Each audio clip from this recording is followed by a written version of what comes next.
Materi ini akan dibawakan oleh Bapak Santo Adi Nugraha selaku Deputi Direktur Madya, Bapak Doni Santoso selaku Asisten Direktur Madya, Bapak Aditya Reza Lakmita selaku Manajer Senior, dan Ibu Karla Aulia selaku Asisten Manajer.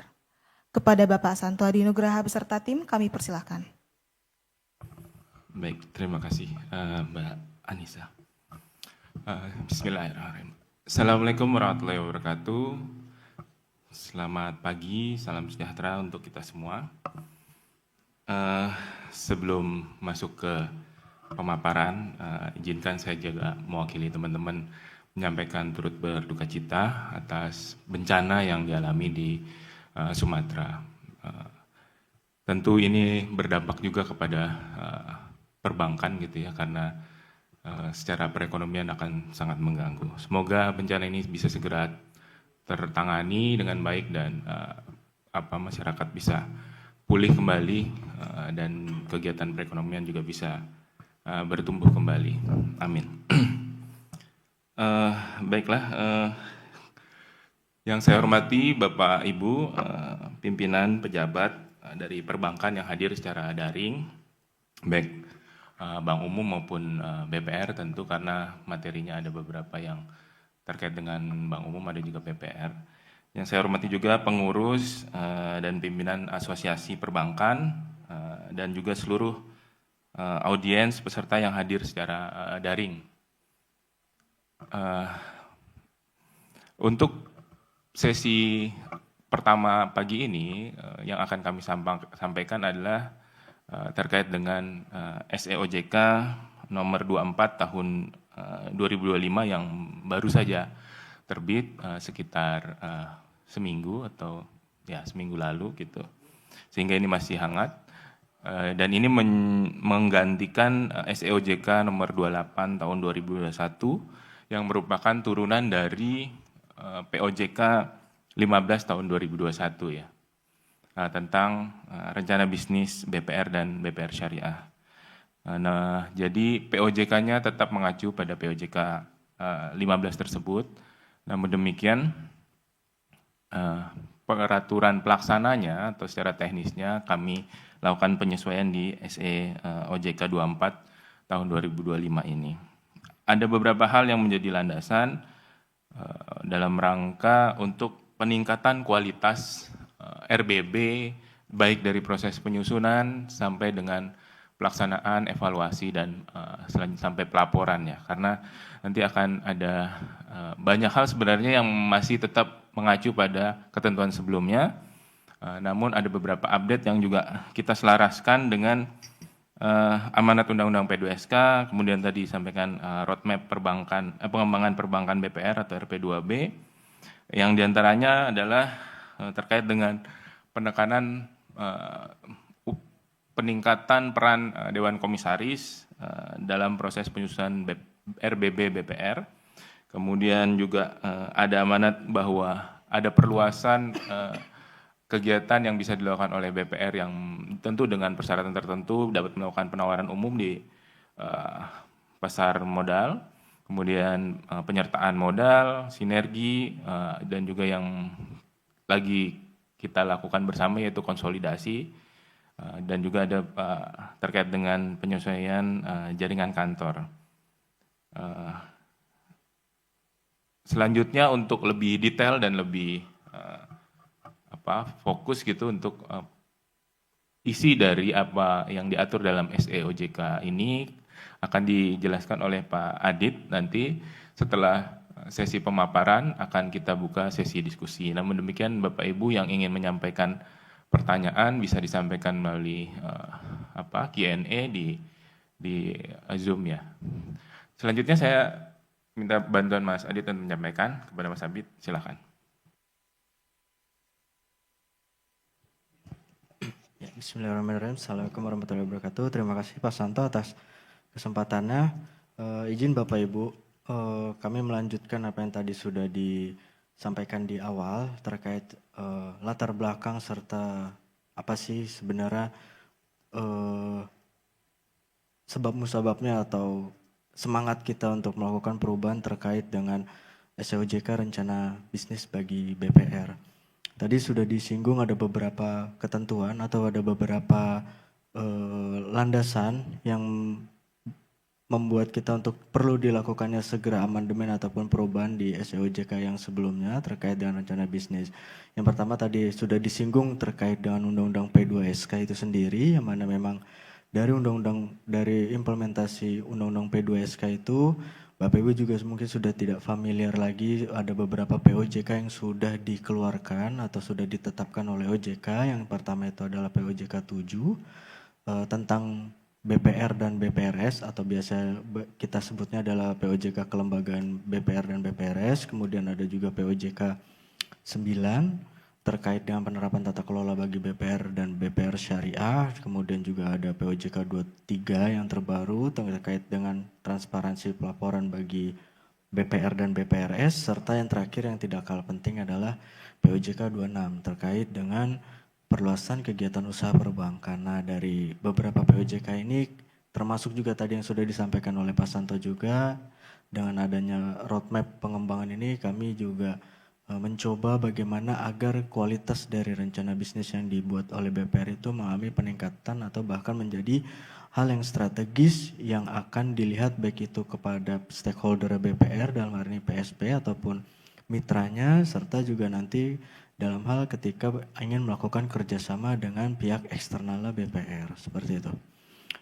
Selanjutnya mungkin izin Bapak Ibu karena keterbatasan waktu, kami akan nanti lebih ke arah apa saja sih perubahan-perubahannya di dalam SEOJK termasuk juga format pelaporannya. Nanti kami akan lebih fokus ke sana karena keterbatasan waktu juga.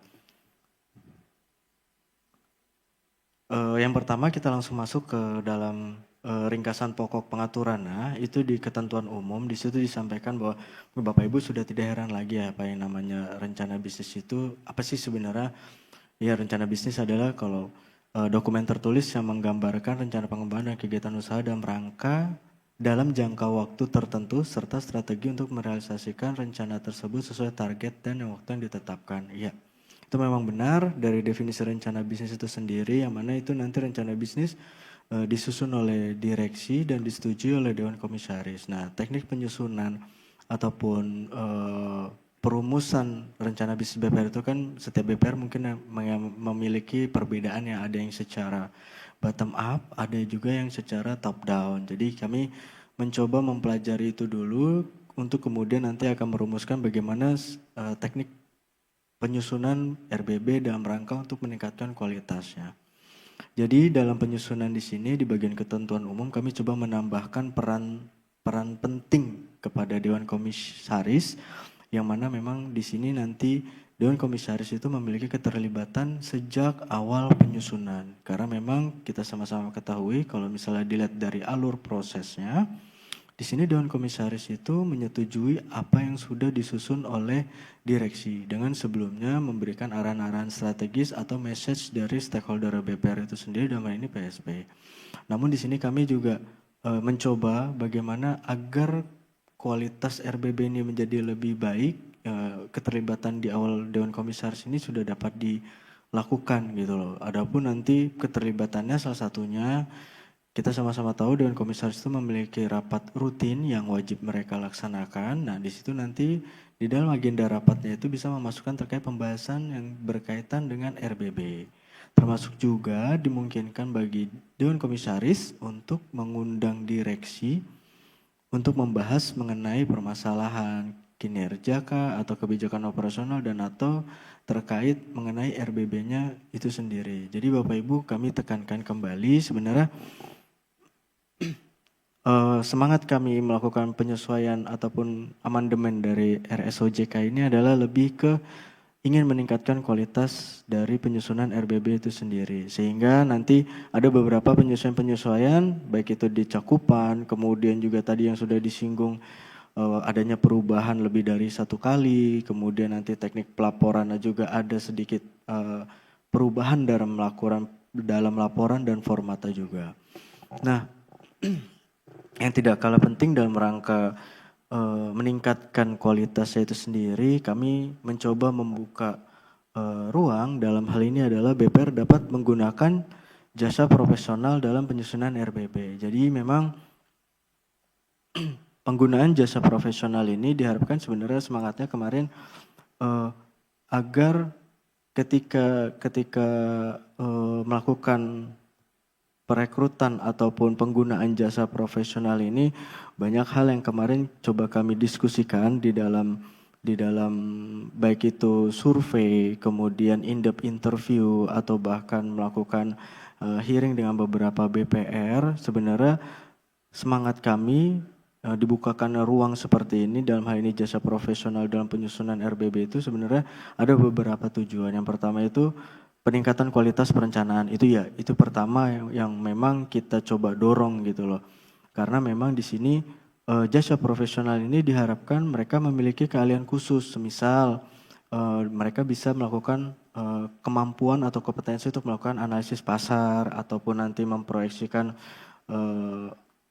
target apa, memproyeksikan bisnis ke depannya seperti apa, kemudian mungkin bisa membantu dalam menyusun manajemen risiko yang baik, atau bahkan bisa memberikan masukan dalam hal nanti memutuskan strategi bisnis.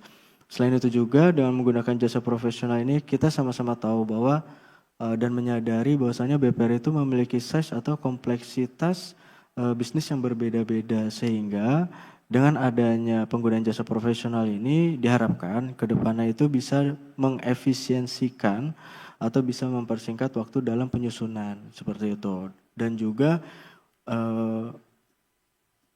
mengefisienkan juga sumber daya yang akan digunakan, karena semuanya nanti untuk analisis, kemudian juga proyeksi dan sebagainya memang membutuhkan effort, waktu, tenaga dan sumber daya yang banyak. Dengan diharapkan dengan menggunakan jasa profesional ini nanti hal tersebut bisa diefisiensikan. Kemudian juga kenapa sih perlu menggunakan jasa profesional ini? Tujuannya sebenarnya untuk lebih mendukung nanti dalam proses pengambilan keputusan yang lebih objektif. Dalam hal ini mungkin penentuan target, kemudian bagaimana how to achieve-nya, bagaimana pencapaiannya, seperti itu. Dan juga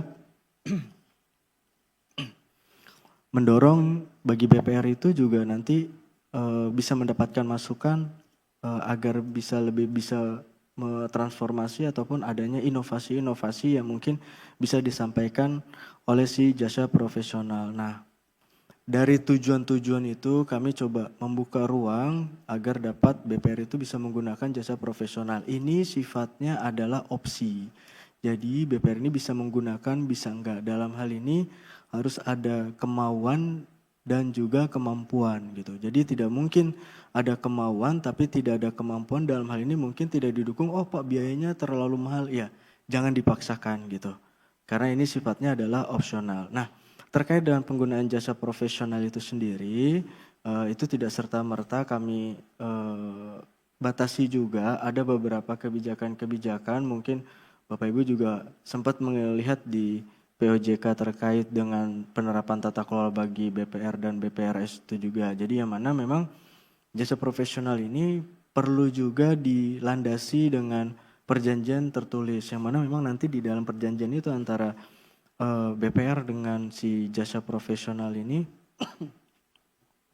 itu di perjanjiannya ya minimal adalah mencakup ruang lingkup, tanggung jawab, hak kewajiban, kemudian jangka waktunya itu juga harus jelas. Jadi tidak serta-merta itu diperpanjang terus-menerus seperti itu tanpa adanya hasil analisis ataupun evaluasi seperti apa gitu loh.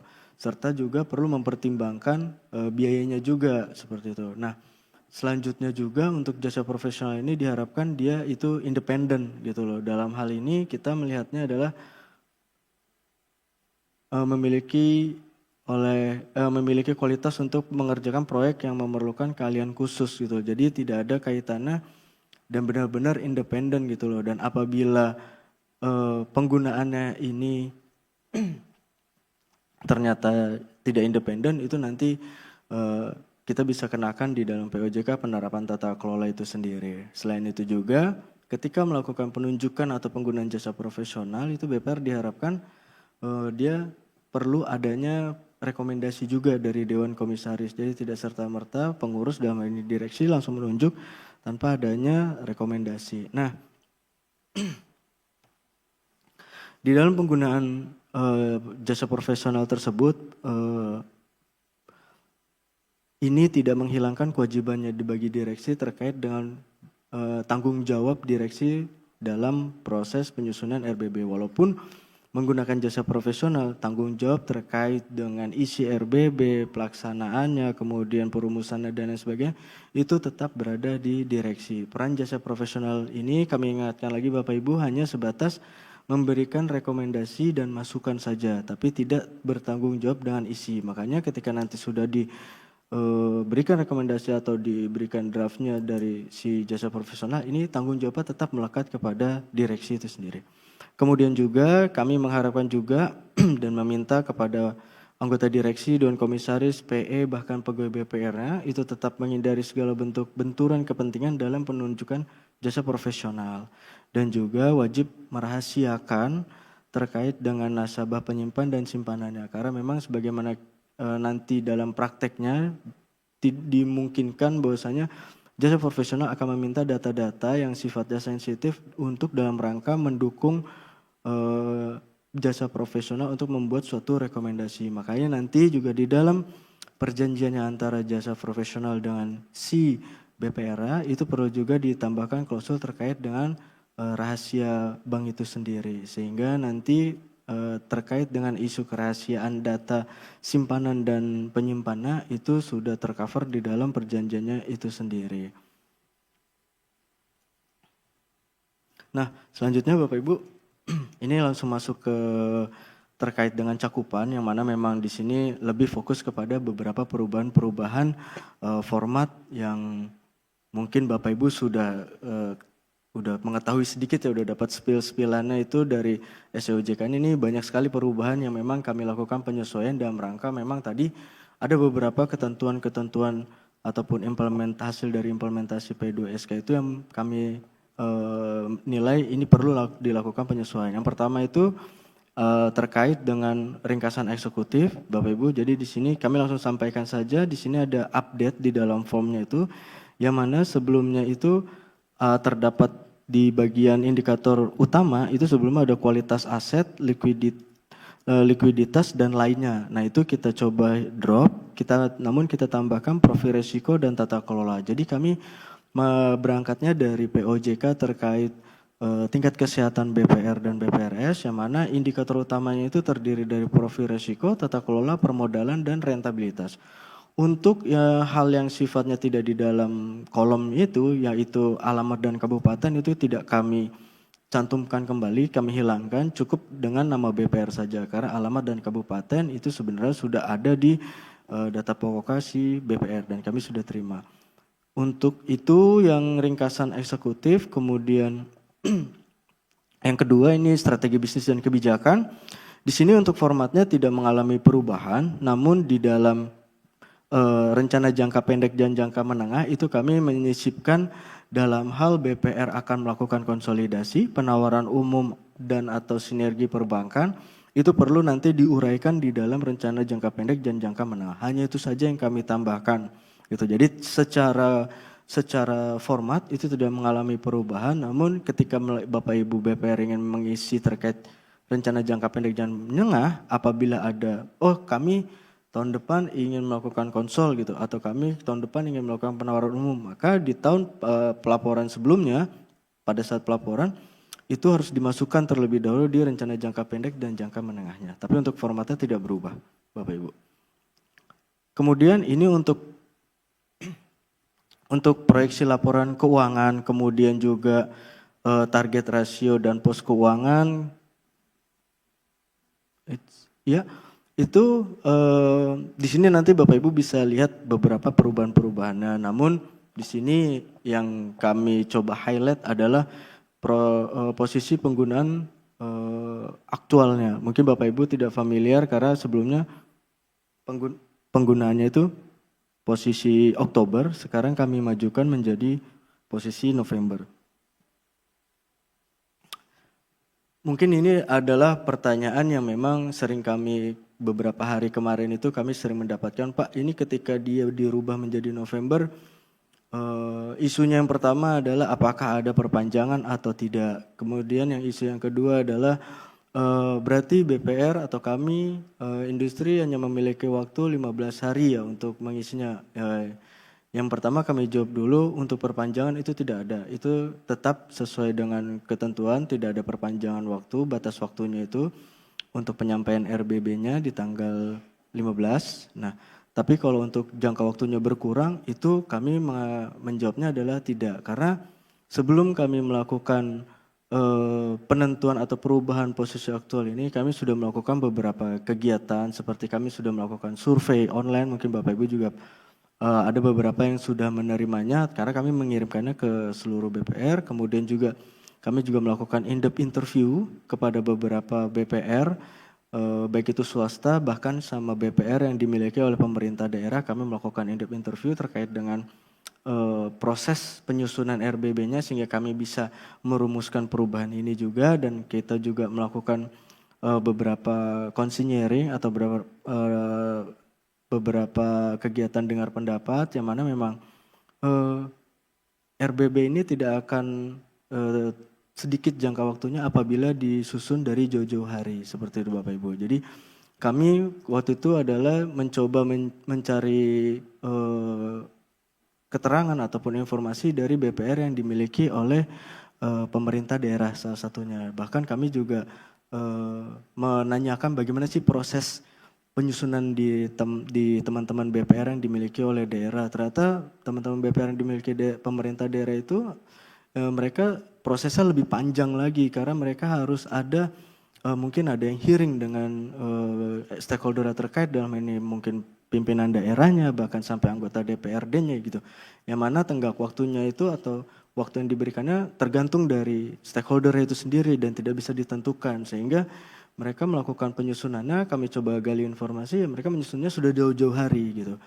Nah, kami tanya terkait dengan proyeksi keuangan dan terkait dengan data-data kuantitatifnya seperti apa ya, kami nanti tinggal melakukan updating, namun secara besaran, secara rumusan, secara target, secara mekanisme pencapaiannya itu mereka sudah tentukan atau sudah mereka siapkan dari jauh-jauh hari, sehingga nanti ketika mereka mendapatkan waktu untuk melakukan pembahasan terkait rencana bisnis ini, mereka sudah siap datanya atau mereka nanti tinggal rubah saja di posisi data kuantitatifnya saja, seperti itu. Namun secara kualitatif BPR yang dimiliki oleh pemerintah daerah itu sudah menyusunnya dari jauh-jauh hari dan sudah siap, seperti itu. Yang penting message dari pemangku kepentingannya itu sudah didapat, sehingga nanti tinggal dirumuskan dalam rencana strategis itu, seperti itu. Dan memang tujuannya adalah kenapa kami coba sesuaikan dari Oktober menjadi November, ini sebenarnya ingin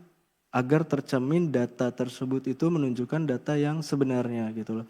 Kita sama-sama tahu Bapak Ibu ada jeda 1 bulan itu bisa terjadi hal yang memang di luar dari kendali kita gitu, sehingga kami coba memajukan menjadi November agar tidak ada gap ketika penyusunan proyeksi yang di posisi Desember, seperti itu. Karena memang biasa di akhir-akhir tahun ini volatilitas dari data ataupun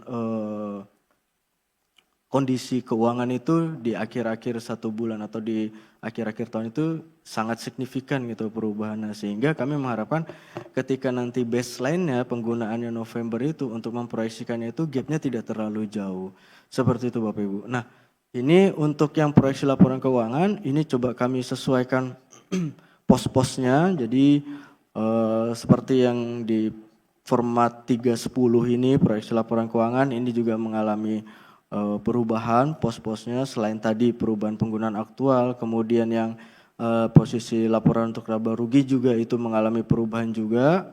Beberapa pos kami sesuaikan juga. Ini penyesuaiannya juga sesuai dengan SEOJK Apollo yang dikeluarkan tahun 2024 kemarin. Jadi ada beberapa pos yang kami coba sesuaikan juga, disesuaikan dengan Apollo sehingga nanti akan inline data tersebut. Ini untuk yang rekening administratif juga ada beberapa pos yang kami sesuaikan. Target rasio juga itu sama, ada beberapa yang kami sesuaikan karena di sini kita sama-sama tahu untuk pos untuk target rasio itu sendiri kan kita kembalikan lagi ke POJK terkait manajemen risiko, yang mana memang ada beberapa rasio-rasio itu kami sesuaikan kembali. Dan untuk perubahannya yaitu masih sama, penggunaan aktualnya kami coba sesuaikan menjadi November yang sebelumnya Oktober. Seperti itu.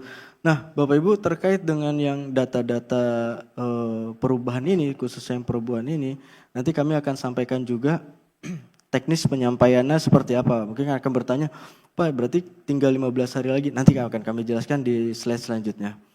Ini rencana penghimpunan dana, ini tidak mengalami perubahan untuk formatnya dan isinya, itu tidak ada perubahan yang signifikan. Terus untuk yang rencana penyaluran dana, ini berubahnya sama di posisi aktualnya saja, yang sebelumnya November menjadi, sebelum Oktober menjadi November. Kemudian yang rencana penyaluran dana yang khusus untuk penyaluran berdasarkan jenis penggunaan, itu ada beberapa di sini, nanti Bapak Ibu tinggal lihat saja perbedaannya. Kemudian yang terakhir itu penyaluran kredit berdasarkan jenis usaha juga sama, ini kami ada beberapa penambahan kolom, karena di sini juga kami coba menambahkan adanya jenis usaha selain usaha mikro, kecil dan menengah. Pada bagian jenis usaha itu kita tambahkan, karena sebelumnya itu belum ada untuk jenis usaha tersebut, dan nanti untuk mengisinya hanya menuliskan sandinya saja di situ. Untuk posisi aktualnya juga kami lakukan perubahan dari Oktober menjadi November. Dan yang terakhir, yang ke-7 di cakupan rencana bisnis, yaitu di bagian rencana permodalan. Ini penggunaan posisi aktualnya juga kami rubah, dan juga kami menambahkan informasi terkait dengan jenis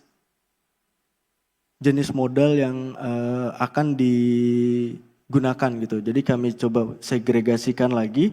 Di sini untuk Sandi 01 untuk jenis modal dana, dan yang jenis Sandi 02 untuk tanah dan bangunan. Di sini kami coba segregasi, kami bagi lagi menjadi 2. Dan posisi aktualnya juga kita rubah. Selanjutnya untuk yang rencana pengembangan IT dan pengembangan kualitas SDM, untuk format 810, rencana pengembangan TI yang bersifat mendasar, ini kami hanya menambahkan di bagian informasinya itu keterangan berupa pihak yang bekerja sama atau pihak yang akan digunakan dalam rangka pengembangan teknologi informasi, terserta legalitasnya seperti apa. Karena apa? Ini mungkin nantinya bisa digunakan diskusi dengan pengawas atau dalam hal ini OJK untuk meminta apakah ada informasi ini terkait dengan vendor atau pihak ketiga yang kami akan gunakan gitu loh. Kira-kira ada concern apa enggak dan pihak. Jadi kita langsung bisa memitigasi atau bisa melakukan evaluasi, ternyata pihak yang akan digunakan ada track record apa, atau ini bagus kok ada beberapa perusahaan menggunakan. Jadi seperti itu, makanya kami coba menambahkan pihak yang direncanakan akan dilakukan kerjasama, termasuk juga dengan legalitasnya dalam hal pengembangan dan pengadaan TI. Nah, yang masih di dalam cakupan yang nomor 8 itu yang terkait dengan rekrutmen SDM-nya. Di sini formatnya tidak berubah, termasuk kolom ataupun informasinya di 0821-nya itu. Kemudian untuk yang pengembangannya, ini ada beberapa informasi yang kami coba tambahkan, karena ini ada kebutuhan yang terutama adalah di bagian kolom bagi pihak pelaksana. Jadi untuk mengetahui di sini nanti pihak pelaksananya ini siapa gitu loh. Apakah ini nanti dilakukan oleh internal atau eksternal kah, atau berkolaborasi dengan lembaga lain. Nah, di sini kita coba menambahkan informasi itu saja seperti itu. Untuk formatnya penambahannya hanya di kolom seperti itu. Ini untuk yang rencana pemanfaatan tenaga ahli daya, ini masih di form yang sama di cakupan rencana bisnis yang ke-8. Itu tidak ada perubahan untuk formatnya, jadi masih tetap sama. Selanjutnya yang untuk cakupan rencana bisnis yang ke-9, yaitu terkait dengan pelaksanaan kegiatan usaha baru. Untuk usaha barunya itu sendiri, kegiatan usaha baru itu tidak mengalami perubahan, namun nanti untuk yang kegiatan penyertaan modal dan atau divestasi atas inisiatif BPR itu sendiri, ini kan memang berangkat dari tadi POJK terkait dengan perluasan kegiatan usaha perbankan, yang mana di situ ada kewenangan, bukan kewenangan, ada salah satu sayap baru yang bisa dilakukan oleh BPR, yaitu melakukan kegiatan penyertaan modal. Nah, di dalam kegiatan penyertaan modal ini kami sematkan di cakupan rencana bisnis, yaitu pada bagian pelaksanaan kegiatan usaha baru. Nah, untuk format yang ada di Bapak Ibu yang bisa dilihat di slide itu sendiri, itu ada nama perusahaan, lembaga penunjangnya, bidang usaha, structure, kemudian tujuan, proyeksi, persentase kepemilikan, dan juga aspek pengendalian. Ini kami mengacu ke POJK terkait perluasan kegiatan usaha perbankan. Seperti itu. Jadi ini format baru yang ada di cakupan rencana bisnis yang ke-9 terkait dengan pelaksanaan kegiatan usaha baru. Yang ketiga itu divestasi atas inisiatif BPR itu sendiri. Ini juga form baru Bapak Ibu. Jadi nanti ada 2 yang harus diisi di cakupan yang nomor 9 tadi. Yang pertama itu penyertaan modal bagi BPR kepada lembaga penunjangnya. Yang kedua itu yang format barunya adalah rencana divestasi atas inisiatif BPR. Nah, di sini formatnya baru, jadi nanti Bapak Ibu bisa dilihat atau bisa diisi apakah ada kegiatan divestasi atau ada kegiatan penyertaan modal di tahun 2026 nanti. Kalau ada nanti silahkan diisi untuk rencana penyertaan modal atau divestasinya.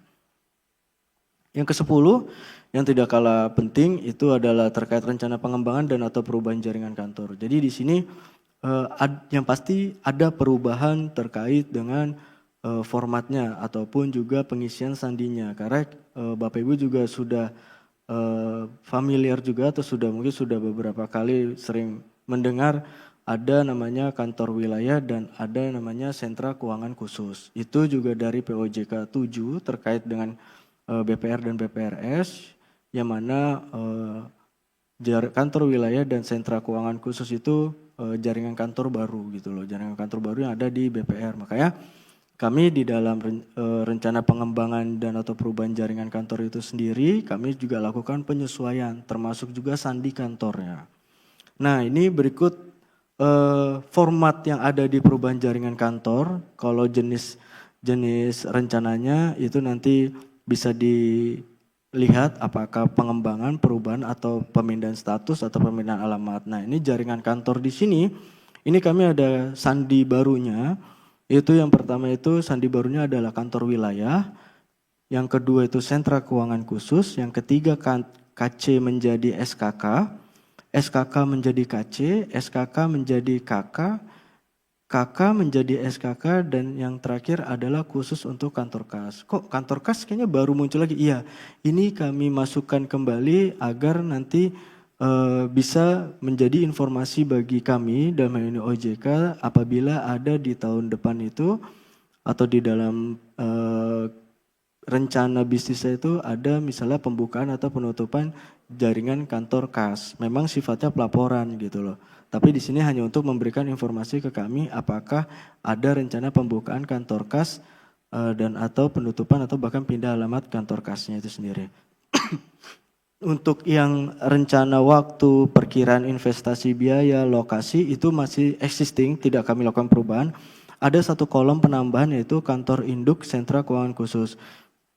Ini kantor induk sentra keuangan khusus ini adalah memang di dalam POJK 7 ini kantor SKK ini hanya bisa menginduk ke 2 jaringan kantor, kantor pusat atau kantor cabang. Jadi ketika nanti Bapak Ibu mengisi, oh kami ingin membuka SKK, berarti di jaringan kantornya nanti tinggal dimasukkan kode sandi SKK, kemudian nanti di kantor induk secara otomatis akan muncul ini ke kantor pusat atau ke kantor cabang. Seperti itu Bapak Ibu. Jadi untuk yang jaringan kantor ini mengalami perubahan untuk format pelaporannya gitu. Karena ada beberapa informasi yang harus disampaikan ke kami terkait dengan jaringan kantor tersebut. Selanjutnya ini informasi lainnya. Jadi memang di informasi lainnya ini juga ada beberapa penambahan gitu, penambahan format karena memang sebelumnya itu kan di dalam informasi lainnya ini hanya terdapat rencana aksi keuangan berkelanjutan, kegiatan penghentian kegiatan usaha, produk dan atau aktivitas, sama yang terakhir itu terkait dengan rencana literasi dan edukasi. Ya, tadi saya sempat lihat di chat Pak itu double ya pelaporannya di aplikasi yang berkaitan dengan kompartemen edukasi dan perlindungan konsumen. Kami juga lapor, di sini kami juga lapor. Oh enggak, di sini sudah kami sesuaikan lagi dan memang di dalam POJK-nya mungkin Bapak Ibu dapat kami sampaikan POJK yang terbarunya itu tahun 2024 yang mana sudah tidak mensyaratkan lagi untuk melakukan pelaporan rencana literasi dan rencana edukasi gitu. Jadi tidak ada lagi redundant atau double pelaporan seperti itu. Nah, sekarang yang informasi lainnya ini adalah ada penambahan format. Yang pertama kalau misalnya Bapak Ibu lihat adalah rencana penghentian dan kegiatan usaha produk. Itu formatnya itu baru. Kalau untuk yang RKAB itu juga kami coba, sebelumnya kan sudah masuk, hanya saja formnya itu belum tercapture, belum disesuaikan gitu. Formatnya seperti apa nih RKAB. Nah, di sini kami coba buatkan. Dan yang ketiga itu terkait dengan rencana penawaran umum karena memang di POJK 7 itu sekarang BPR dengan batasan-batasannya itu bisa melakukan penawaran umum di pasar modal. Batasan ini maksudnya ada kriteria-kriteria tambahan bagi BPR atau tempat Bapak Ibu sekarang ini untuk melakukan IPO. Yang paling sering didengar adalah modalnya adalah 80M atau di atas dari 50 miliar itu sendiri. Dalam ini 80M itu salah satunya. Nah, nanti kalau misalnya Bapak Ibu ada rencana selain tadi dimasukkan di dalam strategi bisnis dan kebijakan. Nah, di sini ada form yang harus diisi. Diisinya itu ada tujuan penawaran umum, kemudian manfaat penawaran umumnya seperti apa, kemudian jumlah saham yang ditawarkan gitu. Jumlah saham sini termasuk juga informasi apakah membuat saham baru atau melepas saham yang existing seperti itu. Dan yang terakhir adalah estimasi biaya. Biaya di sini adalah biaya emisi yang nanti akan dikeluarkan ketika melakukan IPO. Ya nanti kalau misalnya ada ada bicara sama perusahaan sekuritas ya biaya emisi biasanya ya sekitar 2-5% dari biaya dari nominal IPO lah, paling mudahnya menghitungnya seperti itu. Cuma nanti bisa didiskusikan dengan calon perusahaan dengan calon underwriternya, bisa ditanyakan berapa sih kalau misalnya biaya kami kalau misalnya memang jadi untuk IPO. Nah, nanti itu diinformasikan di uraian ini. Dan yang terakhir itu yang keempat adalah laporan rencana pengkinian data nasabah. Nah, di sini memang kami juga mendapatkan informasi banyak dari Bapak Ibu yang terkadang lupa menyampaikan laporan rencana pengkinian data nasabah atau ketinggalan tidak dilaporkan karena dengan alasan di SEOJK yang existing itu tidak ada menyampaikan laporan rencana pengiriman data. Namun di dalam SEOJK di pelaporan dan transparansi bagi BPR atau biasa disebut dengan POJK Apollo atau SEOJK Apollo BPR BPRS itu disampaikan bahwa laporan rencana pengiriman data itu bagian dari rencana bisnis itu. Makanya atas dasar itu kami biar nanti tidak terjadi hal yang sama atau ketinggalan atau Pak di SEOJK-nya sebelumnya di SEOJK-nya nggak menyebutkan tuh, ya makanya di sini kami tarik ke dalam RBB untuk diperjelas kembali sehingga nanti tidak ada bias atau misinformasi atau asymmetric information. Makanya kita coba pertegas lagi di sini di format yang keempat itu di rencana pengkinian data. Di sini ada formnya ini masih sama, form yang mengacu ke SEOJK terkait dengan APU PPT gitu. Kami tidak melakukan perubahan. Nah, Bapak Ibu sebelum ke bagian penyesuaian dan perubahan rencana bisnis, mungkin Bapak Ibu bertanya-tanya nih, Pak bagaimana nanti dengan penyusunan laporan untuk RBB 2026 yang harus disampaikan di bulan ini bahkan gitu loh. Kami cuma tinggal waktu punya beberapa hari dan tadi kalau disinggung perubahan aktualnya menjadi November sedangkan datanya juga masih ada yang belum. Nah, Jadi gini Bapak Ibu, terkait dengan mekanisme pelaporan kami tegaskan kembali, karena untuk yang 2026 Bapak Ibu itu tetap melaporkan sesuai dengan yang ada di Apollo-nya Bapak Ibu, klien Apollo-nya Bapak Ibu. Nah, untuk perubahan-perubahan yang tadi Bapak Ibu, kayak misalnya perubahan aktualnya dari posisi Oktober kemudian menjadi November, nah untuk yang Novembernya itu nanti Bapak Ibu cukup upload saja. Cukup upload saja itu di form 99 ini. Jadi nanti kami berikan formatnya untuk semua form yang perubahan itu dalam bentuk Excel. Nanti untuk yang perubahan-perubahan yang sesuai tadi yang sudah kami paparkan itu untuk dicakupan rencana bisnisnya juga, itu nanti tinggal cukup diupload di format 99. Jadi Bapak Ibu melaporkannya untuk saat ini itu 2, yang existing yang masih ada di Apollo itu silahkan diinput saja untuk posisi yang Oktober. Kalau untuk data yang sifatnya kuantitatif, nah nanti untuk yang Novembernya itu tetap dilaporkan ke kami, namun dengan mekanisme upload saja Bu, Bapak Ibu. Jadi nanti formatnya kita kasih, nanti tinggal upload bersamaan dengan menggunakan format 99. Nanti untuk terkait pelaporan nanti sama rekan saya, Ibu Carla nanti akan menjelaskan lebih detail. Namun secara prinsip seperti itu, jadi tidak perlu khawatir. Pak di Apollo kan nggak ada, bagaimana cara ya cara di Apollo memang tidak ada, cuma nanti untuk melaporkannya diupload menggunakan file yang sudah kami siapkan dalam bentuk Excel pada form 99 di informasi lainnya. Jadi diuploadnya secara satu kesatuan ya, jadi tidak satu persatu tapi langsung satu file langsung diupload semua ke dalam situ gitu. Dan memang untuk RBB yang di tahun 2026 nanti isinya itu yang lebih akan muatannya lebih cukup signifikan justru nanti akan ada di format 99 karena informasi terbaru terkait dengan perubahan yang ada di SOJK ini semuanya untuk saat ini masih diakomodir di bagian cakupan di informasi lainnya gitu, seperti itu Bapak Ibu. Ini yang selanjutnya terkait penyesuaian dan atau perubahan rencana bisnis. Jadi memang kalau penyesuaian kita sudah sama-sama tahu di situ kami tidak melakukan perubahan untuk persyaratannya dan penyesuaian ini hanya bisa yang bisa melakukan itu adalah OJK, dalam ini pengawas dapat meminta BPR untuk melakukan penyesuaian. Nah tadi seperti yang sudah disinggung oleh Pak Santo juga terkait adanya perubahan yang dilakukan satu kali ini oleh BPR ini, ya memang secara ketentuan perubahan rencana bisnis hanya dapat dilakukan satu kali dan disampaikan ke OJK paling lambat akhir bulan Juni. Nah, di sini kami coba buka ruang, tapi tidak serta-merta kami bebaskan Bapak Ibu. Jadi ketika Bapak Ibu ingin mengambil kesempatan ini lebih dari satu kali, tolong dipertimbangkan secara matang-matang, tolong dipastikan lagi bahwasanya perubahan yang dilakukan ini yang lebih satu kali di luar dari periode bulan Juni, ini memang benar-benar hal yang signifikan yang mempengaruhi kondisi BPR Bapak Ibu, kegiatan operasional, bahkan juga mempengaruhi kinerjanya BPR gitu. Jadi tidak hanya ini rubah target sekian persen gitu, langsung diajukan gitu. Karena apa? Tetap nanti ketika mengajukan perubahan tersebut, ini ada kewenangan dari OJK dalam ini pengawas akan mengakses gitu. Jadi tidak serta-merta pengajuan ini akan disetujui gitu. Jadi prosesnya ketika ingin melakukan satu kali yang pasti adalah terdapat faktor internal dan eksternal yang signifikan. Yaitu sama ketika persyaratan melakukan perubahan yang dapat dilakukan di periode Juni. Itu harus signifikan, kemudian mempengaruhi kinerja dan lain sebagainya.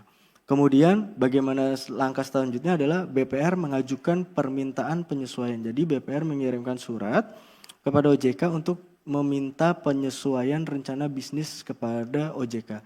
Yang diminta bukan perubahan di dalam surat tapi adalah meminta penyesuaian. Karena apa? Kewenangan OJK untuk melakukan penyesuaian. BPR melakukan perubahan. Jadi tetap BPR mengajukan permintaan penyesuaian rencana bisnis kepada OJK. Nah, ketika permintaan penyesuaian itu sudah disetujui sudah diterima oleh OJK, OJK nanti akan sebelum memberikan persetujuan akan melakukan diskusi dulu, melakukan rapat dulu. Ini kenapa BPR meminta penyesuaian gitu. Nah, itu di situ harus dijelaskan oleh BPR itu Z-nya dan lain sebagainya kenapa melakukan meminta penyesuaian kepada OJK. Seperti itu. Nanti ketika memang sudah disetujui dan dirasa itu masuk akal dan bahkan mempengaruhi kinerja serta kegiatan operasional yang signifikan gitu. Nanti OJK dalam ini akan menyampaikan surat atau menyampaikan meminta untuk BPR melakukan penyesuaian. Jadi memang kita coba perluas maknanya, karena kalau kita berkutat dengan perubahan saja ya pasti secara ketentuan di POJK itu hanya bisa 1 kali. Namun kami coba perluas mekanismenya, namun tidak melanggar dari ketentuan POJK-nya. Tetap BPR mengajukan permintaan penyesuaian ke OJK, OJK nanti akan melakukan mengakses, disetujui atau tidak. Nanti ketika disetujui, OJK akan meminta kepada BPR menyampaikan melalui surat atau melalui media apapun untuk melakukan penyesuaian. Jadi endingnya tetap namanya penyesuaian. Seperti itu Bapak Ibu. Jadi kami tekankan kembali BPR bisa melakukan perubahan 1 kali gitu. Karena kan melakukan penyesuaian bukan ranahnya BPR tapi ranahnya OJK. Makanya di sini kami bilang lebih dari 1 kali untuk perubahannya. Namun mekanismenya hanya kami rubah, kami perluaslah sehingga bisa mengakomodir hal-hal yang memang di luar kuasa kita kayak kondisi kahar ya, misalnya COVID gitu loh. Bagaimana kalau misalnya OJK-nya tidak meminta penyesuaian gitu? Apakah BPR bisa merubahnya langsung? Ya bisa kalau semisalnya sebelum bulan Juni. Tapi kalau kejadiannya sudah bulan Juni kan nggak bisa gitu. Nah itu akan deadlock di situ. Nah makanya kami coba memperluas maknanya menjadi seperti ini mekanismenya gitu. Bisa melakukan perubahan, tapi mekanismenya ya tadi ada kondisi-kondisi tertentu. Kemudian juga BPR mengajukan kepada OJK untuk membuat penyesuaian. Nah nanti akan dilakukan diskusi, baru nanti hasil diskusi itu OJK akan meminta BPR untuk melakukan penyesuaian seperti itu. Jadi seperti itu Bapak Ibu. Ini terkait dengan laporan pelaksanaan dan pengawasan rencana bisnis itu sendiri. Di sini ada konten yang kita tambahkan adalah laporan realisasi pengkinian data. Kalau yang tadi di informasi lainnya adalah laporan rencana pengkinian data. Nah realisasinya ada di laporan pelaksanaan pengawasan rencana bisnis ini sendiri. Jadi di dalam laporan pelaksanaan pengawasan rencana bisnis ini, kalau untuk kontennya yang ada di kolom yang berwarna hijau muda ini yang di sebelah kiri itu masih yang existing gitu. Nah yang terbarunya itu adalah yang di form yang selanjutnya yang ada di form laporan realisasi pengkinian data. Jadi untuk realisasinya ini nanti bagian satu kesatuan dengan laporan pelaksanaan dan pengawasan rencana bisnis bagaimana diatur di POJK Apollo BPR dan PPRS di pasal 50. Laporan realisasi pengkinian data merupakan bagian dari laporan pelaksanaan dan pengawasan rencana bisnis. Nah ini kami coba tarik biar nanti Bapak Ibu tidak ada yang tertinggal lagi untuk laporan laporan realisasi pengkinian dengan alasannya adalah itu kan tidak ada di SEOJK RBB. Nah sekarang sudah kami tarik di sini, jadi nanti ke depannya kami harapkan tidak ada lagi laporan yang pelaksanaan di laporan realisasi pengkinian data ini ketinggalan gitu di dalam laporan pelaksanaan pengawasan rencana bisnis. Itu, nah ini yang poin yang kelima terkait pelaporan akan disampaikan atau dilanjutkan seperti tadi yang disampaikan ke Ibu Carla. Ibu Carla kami persilakan. Baik, terima kasih. Mungkin saya akan lanjutkan ya berkaitan dengan pelaporannya. Ini merupakan slide terakhir ya Bapak Ibu. Untuk pelaporan sendiri berkaitan dengan tata cara penyampaian rencana bisnis dan laporan pelaksanaan dan pengawasan rencana bisnis itu dilaksanakan sesuai dengan POJK pelaporan BPR Syariah. Di mana kalau untuk penyampaian rencana bisnis itu dilaksanakan pada tanggal 15 Desember ya maksimal, itu sebelum tahun berjalan. Kemudian untuk laporan pelaksanaan dan pengawasan rencana bisnis itu dilaksanakan secara semesteran. Kemudian untuk tata cara penyampaian penyesuaian rencana bisnis dan perubahan rencana bisnis itu juga dilakukan sesuai dengan tata cara penyampaian rencana bisnis. Kemudian untuk BPR menyiapkan rencana bisnis serta laporan pelaksanaan dan pengawasan rencana bisnis itu bisa dalam bentuk TXT dan atau portable document format atau PDF. Nah, ini mungkin banyak pertanyaan juga bagi Bapak Ibu ya dalam hal sistem pelaporan otoritas jasa keuangan ini belum tersedia gitu ya.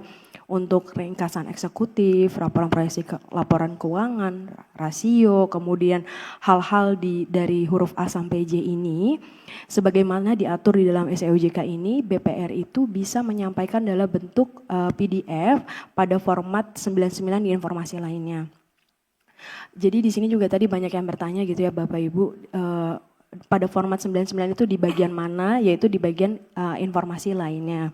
Kemudian juga untuk penyampaian Apollo untuk RBB 2026, itu nanti memang pengisiannya tetap diisi untuk bagian format-formatnya, di awalnya memang yang masih menggunakan format yang bulan Oktober, namun nanti di format 99 lainnya itu sudah sesuai dengan SEOJK ini, yaitu menggunakan data aktual November di format 99 informasi lainnya.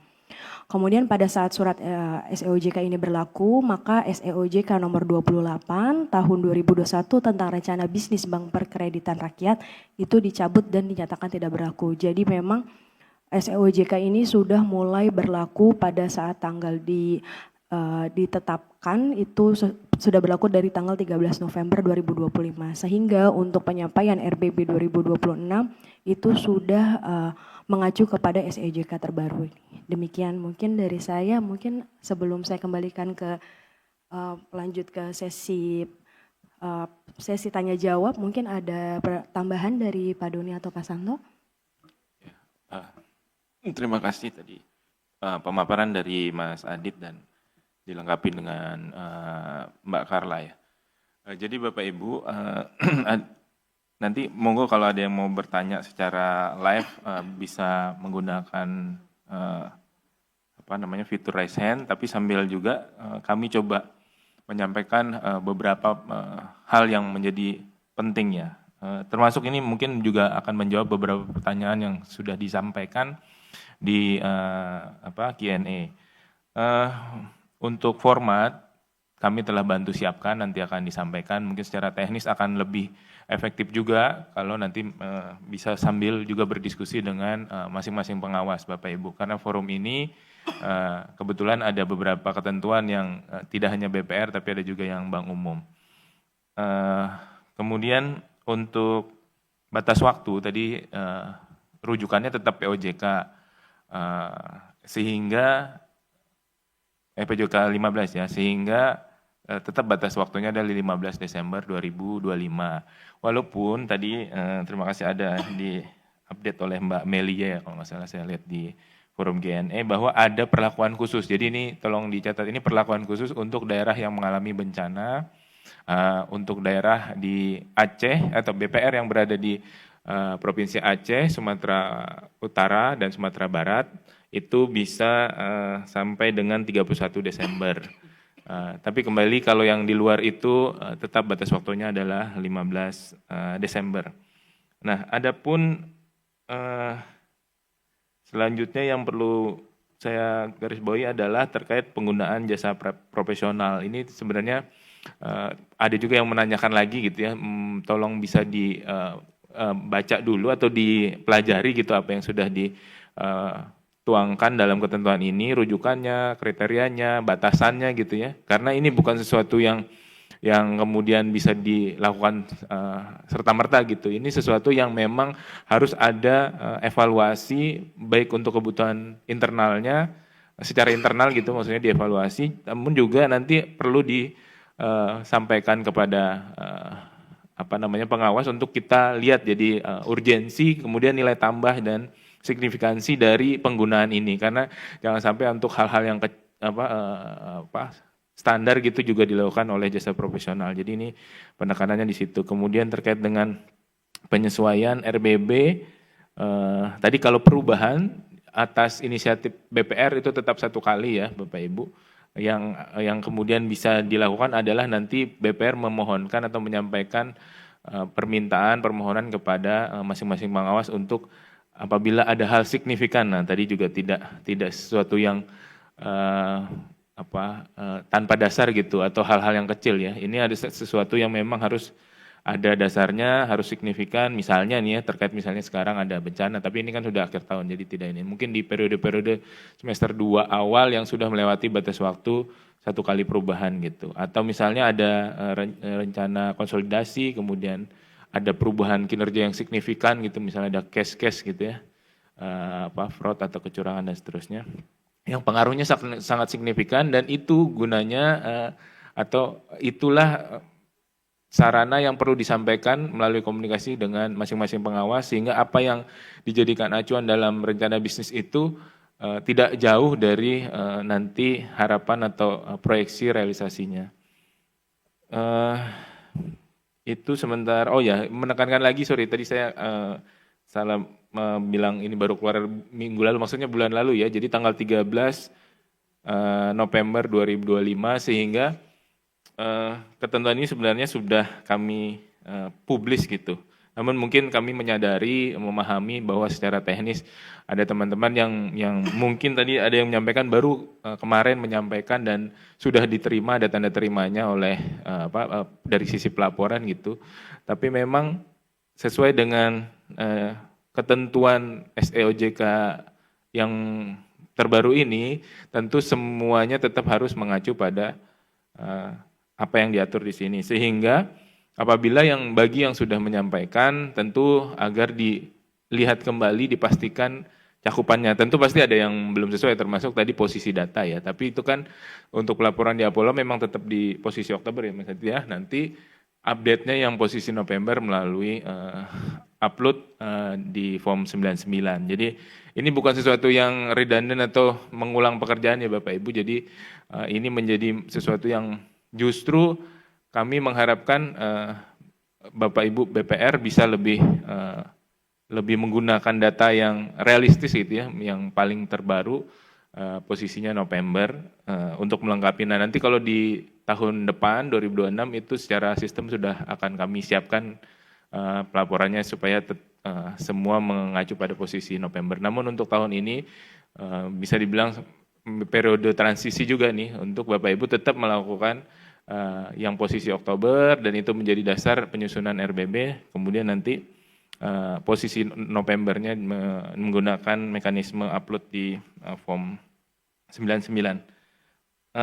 Sementara itu selanjutnya mungkin masih ada waktu sekitar 15-20 menit untuk kita buka tanya jawab ya. Nanti yang beberapa pertanyaan di forum fitur Q&A juga sudah teman-teman secara teknis menjawab gitu Bapak Ibu. Sambil menunggu Mas Doni ada yang sampaikan silakan. Baik, terima kasih Pak Santo. Tadi beberapa hal menggarisbawahi aja Bapak Ibu sekalian bahwa semangatnya bahwa ini tidak hanya merupakan aturan yang memuat perubahan format laporan aja itu Bapak Ibu sekalian.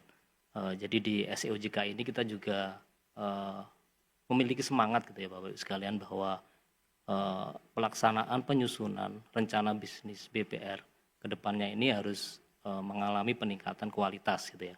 Tadi mungkin beberapa perubahan memang cukup signifikan gitu ya, tapi kami juga dalam penyusunan RBB ini sudah melakukan semacam uji coba gitu ya. Kita udah survei, kita udah melakukan IDI dan lain sebagainya gitu. Jadi tadi sudah disampaikan oleh Mas Adit, Mbak Carla, ditambahkan juga oleh Pak Santo gitu ya, bahwa nanti harus ada peningkatan peran juga dari Dewan Komisaris gitu ya, bahwa Dewan Komisaris tidak hanya menunggu bahwa RBB itu selesai terus dimintakan persetujuan ke Dewan Komisaris, dia harus proaktif, harus mulai turun saat awal penyusunan RBB. Terus tadi juga ada fleksibilitas gitu ya, yang memang tidak akan mengubah gitu ya aturan di POJK-nya itu. Jadi secara umum POJK 15 tahun 2021 masih tetap gitu. Jadi yang berubah adalah SEOJK-nya saja. Jadi hak untuk melakukan perubahan atas inisiatif BPR itu masih sesuai dengan POJK tersebut, yaitu 1 kali dalam 1 tahun yang nanti dilaksanakan paling lambat 30 Juni gitu. Namun sepanjang nanti dipenuhi hal-hal tadi yang sudah disampaikan oleh Mas Adit itu ya, ini BPR bisa mengajukan kepada pengawas untuk menggunakan kewenangan penyesuaiannya gitu ya Bapak Ibu sekalian untuk melakukan perubahan. Misalkan ya yang baru-baru ini ada daerah bencana yang tentunya juga akan nanti berpengaruh signifikan. Di tahun-tahun lalu kita juga mengalami namanya pandemi Bapak Ibu sekalian yang kalau kita nanti dasarkan pada RBB awal akan sangat signifikan deviasinya. Makanya meskipun nanti sudah digunakan, meskipun sudah lewat dari 30 Juni, BPR masih ada kemungkinan untuk melakukan penyesuaian gitu ya, permintaan penyesuaian kepada pengawasnya gitu Bapak Ibu sekalian. Tentunya ini nanti akan diukur juga oleh pengawasnya. Jadi nggak setiap ada perubahan nanti jadinya bukan rencana bisnis gitu ya. Karena disesuaikan terus gitu. Ini dalam hal terjadi hal-hal yang di luar prediksi gitu ya, yang nanti secara signifikan mempengaruhi kondisi keuangan BPR dan resikonya gitu.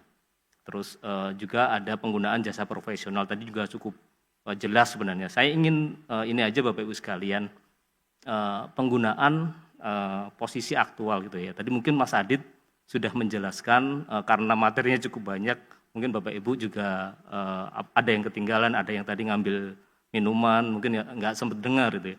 Jadi memang dalam rangka untuk meningkatkan kualitas gitu ya, penyusunan rencana bisnis, kita coba untuk yang pertama juga tadi udah kita sampaikan, berikutnya lagi posisi aktual pembandingnya kita majukan menjadi November gitu Bapak Ibu sekalian. Tujuannya apa? Tujuannya agar nanti data posisi yang kita cantumkan itu sudah mendekati posisi aktual. Memang idealnya adalah Desember gitu ya. Cuma kan kita nggak mungkin juga menggunakan data 31 Desember pada saat kita nyampaikan di 15 Desember. Itu yang pertama itu mendekatkan pada posisi aktual data pembandingnya gitu. Jadi pada perjalanannya penyusunan ini kita juga sudah melakukan semacam survei gitu Bapak Ibu sekalian, kita dalami lagi dalam bentuk interview itu. Ada beberapa BPR itu yang melakukan perubahan RBB hanya karena data pembanding ini Bapak Ibu sekalian. Begini penjelasannya.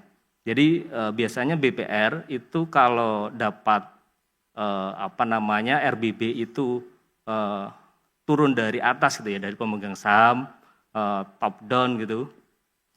Biasanya sudah disertai dengan pertumbuhannya sekian. Pada saat itu data yang digunakan adalah Oktober gitu. Misalkan ada pertumbuhan 5%. Terus di Desember ternyata ada rencana untuk hapus buku dan lain sebagainya.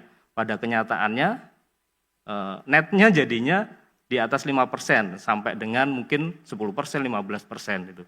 Dan BPR merasa bahwa kami mampunya tumbuh 5%, maka dilakukan penyesuaian. Harapannya kalau nanti sudah kita dekatkan ke November, nanti lebih mendekati data aktual.